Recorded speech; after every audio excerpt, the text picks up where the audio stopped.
കുട്ടിക്കാലം നമുക്ക് എപ്പോഴും അടിപൊളി തന്നെയല്ലേ. പാടത്തൊക്കെ പോയിട്ട് കളിക്കുക, ലീവാക്കിയിട്ട് ചെക്കന്മാരൊക്കെ എടുത്തിട്ട് കളിക്കുക. മയം കൊണ്ട് സ്കൂളിൽ പോയതും ചളിവെള്ളം തെറിപ്പിച്ച് മറ്റുള്ള ഫ്രണ്ട്സിൻ്റെ മേത്തൊക്കെ ആക്കിയതും.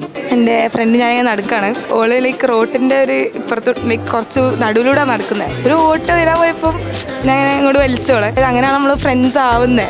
ഗ്രാൻഡ് പേരൻസിൻ്റെ വീട്ടിൽ പോയിട്ട് വെള്ളത്തിൽ ചാടുക, ഗെയിം കളിക്കുക. ഓരോ പോസ്റ്റൊക്കെ ഉണ്ടാവും, പോസ്റ്റ് വെച്ചിട്ട് ഓടും. ഈ പോസ്റ്റ് ആ വണ്ടി എത്തുന്നതിന് മുന്നേ ഈ പോസ്റ്റ് ഞാൻ കിടക്കും എന്നൊക്കെ വെച്ചിട്ട് ഒരു ഓട്ടാണ് വീട്ടിലേക്ക്. നമ്മുടെ ഉപ്പാടെ കൈ പിടിച്ചിട്ട് ഞങ്ങൾ പൂരത്തിനും അങ്ങനെ നേർച്ചക്കൊക്കെ പോകാറുണ്ട്. പീടി കച്ചവടം, ചിരട്ടയില് പുട്ടുണ്ടാക്കി കളിച്ചാല് മണ്ണില് കുറെ അലമ്പ് കളിച്ചാണ്. വാപ്പാടൊന്നും എല്ലായിടത്തും കിട്ടീന്. സ്കൂളിന്റെ ബാക്കിന് മതിൽ തുള്ളി ചാടി പോകുന്നത്. ഈവനിങ് ഒരു ഫ്രണ്ട് ഉണ്ട്, ഓളെ വീട്ടിലേക്ക് കളിക്കാൻ പോവും. ഇപ്പം അങ്ങനൊന്നുമില്ല, ഫുള്ള് ഫോണില്. അതൊക്കെ മിസ് ചെയ്യുന്നുണ്ട്, കളിക്കാൻ പോണത്.